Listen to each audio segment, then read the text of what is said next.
दिशा। तो आज के इस वीडियो में हम बात करेंगे 10th क्लास के वर्कशीट फर्स्ट के बारे में, जो सोशल साइंस के पार्ट इकोनॉमिक्स से रिलेटेड है। और आज का जो हमारा टॉपिक है वो है मुद्रा और साख। तो चलिए ज्यादा टाइम बर्बाद ना करते हुए स्टार्ट करते हैं अपनी ये वीडियो। सभी स्टूडेंट्स को स्क्रीन पे दिख रहा होगा आज का जो हमारा वर्कशीट है उससे रिलेटेड। आज का हमारा जो वर्कशीट है वो है मुद्रा एवं साख। तो आप सभी स्टूडेंट्स को स्क्रीन पे दिख रहा होगा, सभी स्टूडेंट्स स्क्रीन पे देखिए।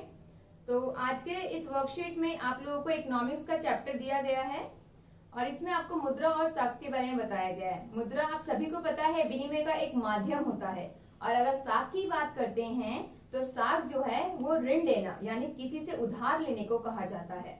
इसके बाद आपको इसके बारे में थोड़ा डिटेल में बताया गया है। सबसे पहले हम बात करेंगे बार्टर सिस्टम की, यानी जिसे हिंदी में कहते हैं विनिमय प्रणाली की। तो आप देखेंगे कि जब हम किसी एक वस्तु के बदले में दूसरी वस्तु लेते हैं तो इसे हम विनिमय का माध्यम कहते हैं। एग्जाम्पल के लिए मेरे पास टमाटर है और आपके पास गेहूं है, तो मुझे गेहूं की आवश्यकता है तो मैंने आपसे गेहूं ले ली, आपको टमाटर की आवश्यकता है तो मैंने अपना टमाटर आपको दे दिया। यानी एक वस्तु के बदले में जब दूसरी वस्तु को लिया जाता है, लेन देन किया जाता है, तो इस प्रक्रिया को हम विनिमय प्रणाली कहते हैं और इंग्लिश में इसे कहा जाता है बार्टर सिस्टम।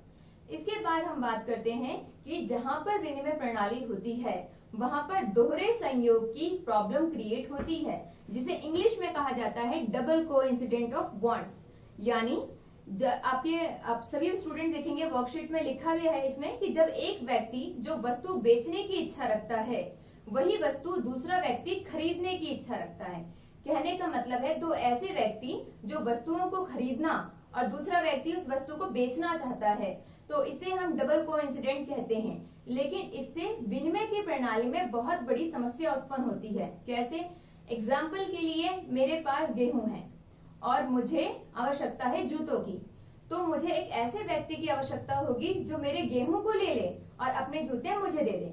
लेकिन ये पॉसिबल तो नहीं है, कई बार इसमें काफी दिक्कतों का सामना करना पड़ता है। हमें ऐसे व्यक्ति को ढूंढना पड़ेगा जिसे हमारे गेहूं की आवश्यकता हो और उसकी जूते की आवश्यकता मुझे हो। यानी यहाँ पर दोनों व्यक्तियों की इच्छाओं का होना जरूरी है ताकि वो वस्तुओं को खरीद सके और अपने वस्तु को बेच सके। ठीक है, तो इसलिए आप देखोगे कि विनिमय की प्रणाली यानी बार्टर सिस्टम में दोहरे संयोग की समस्या उत्पन्न होती है, क्योंकि कई बार आप देखोगे जिस चीज की आवश्यकता हमें है और हमारे पास जो वस्तु मौजूद है उसकी आवश्यकता में भी दूसरे व्यक्ति को ना हो, तो वो अपनी वस्तु तो तभी हमें देगा ना जब हमारी वस्तु उसे चाहिए। तो ऐसे में वहां पर दोहरे संयोग की जो समस्या है वो उत्पन्न हो जाती है। लेकिन आप देखेंगे कि जैसे जैसे समय बीतता चला गया वैसे वैसे जो विनिमय प्रणाली है उसमें सुधार देखने को मिलता है। जहां पहले वस्तुओं के विनिमय के माध्यम से लेन देन किया जाता था, अब वही लेन देन करने के लिए मुद्रा का प्रयोग किया जाने लगा। यानी मुद्रा जो है वो एक विनिमय का माध्यम बन गया। अगर हम प्राचीन समय की बात करते हैं तो प्राचीन समय में आप देखोगे ज्यादातर जो मुद्राएं हुआ करती थी वो धातु की, जिसमें चांदी, सोने और तांबे की हुआ करती थी। लेकिन जैसे जैसे समय बदलता चला गया, परिवर्तन आते चले गए, आज के समय की अगर हम बात करें, आधुनिक समय की हम बात करते हैं, तो उन धातु की मुद्राओं का स्थान कागज की मुद्राओं ने ले लिया, सिक्कों ने ले लिया, क्रेडिट कार्ड ने ले लिया, डेबिट कार्ड ने ले लिया, नेट बैंकिंग है, इंटरनेट बैंकिंग है, इन सब चीजों ने उसका स्थान ले लिया, जिससे विनिमय की प्रणाली जो है वो पहले से ज्यादा और भी बेहतर हो गई। यानी वस्तु विनिमय से अब देखेंगे मॉडर्न टाइम में जो हम यूज कर रहे हैं वो विनिमय ज्यादा इजी है और ज्यादा एडजस्टेबल है हम लोगों के लिए। इसके बाद सभी स्टूडेंट्स अपने स्क्रीन पे देखिए, आपको मुद्रा के आधुनिक रूप के बारे में बताया गया है, जिसमें मैंने अभी आपको बताया कागज के नोट हैं, सिक्के हैं, चेक हैं। चेक की बात करें तो हम जब अकाउंट बनाते बैंक में जाते हैं, अपना खाता खुलवाते हैं, तो वहां से हमें चेक मिलता है। चेक के थ्रू हम किसी भी व्यक्ति को अपने पैसे का भुगतान कर सकते हैं। अगर कोई व्यक्ति अपने पैसे की अदायगी करता है तो वो अपने खाते से रिलेटेड जो चेक है उसमें हमें अपने अमाउंट को पर्टिकुलर लिखकर उसकी अदायगी हमसे करवा सकता है। इसके अलावा डेबिट कार्ड है, क्रेडिट कार्ड है, यूपीआई है और मोबाइल एवं नेट बैंकिंग है, जो हम फोन के माध्यम से यूज कर सकते हैं। अगर इंटरनेट की सहायता से हम यूज कर सकते हैं। तो आई होप आप लोगों को ये अच्छे से क्लियर हो गया होगा।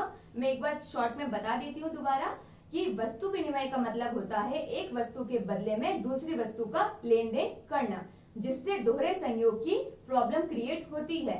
इस प्रॉब्लम को कम करने के लिए बीतते हुए समय के साथ धीरे धीरे आप देखोगे वस्तु विनिमय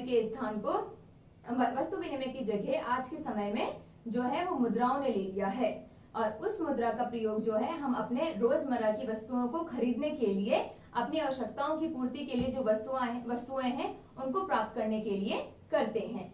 इसके अलावा आधुनिक फॉर्म में मुद्राएं जो है वो हमें कागज के नोट के रूप में, सिक्कों के रूप में, क्रेडिट कार्ड, डेबिट कार्ड के रूप में, नेट बैंकिंग और चेक के रूप में प्राप्त है। तो आई होप आप लोगों को ये क्लियर हो गया होगा। तो आगे बढ़ते हैं, चलते हैं हम क्वेश्चन आंसर की ओर। तो सभी स्टूडेंट्स को स्क्रीन के ऊपर क्वेश्चन आंसर दिख रहे होंगे।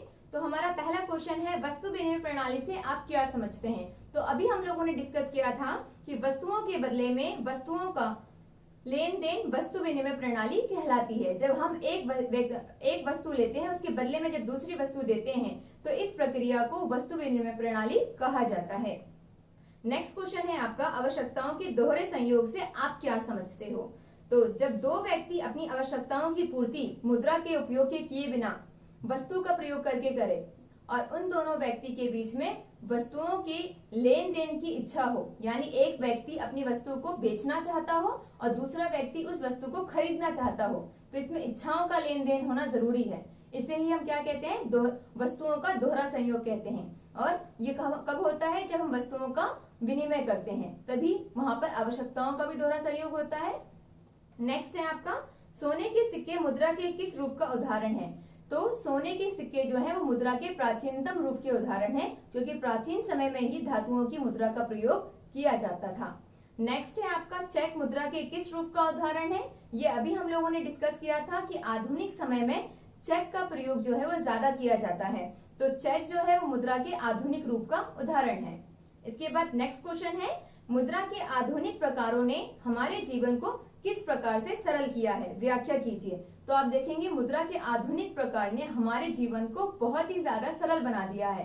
पहले जहां हम वस्तुओं के विनिमय के माध्यम से लेन देन करते थे, आज के समय में मुद्रा का प्रयोग करके हम वस्तुओं को खरीद सकते हैं और अपनी आवश्यकताओं को पूरा कर सकते हैं। और आधुनिक रूप आप सबको पता है, कागज के नोट हो गए, सिक्के, credit card, debit card, net banking, इसके अलावा चेक, ये सारी चीजें इसमें आती है।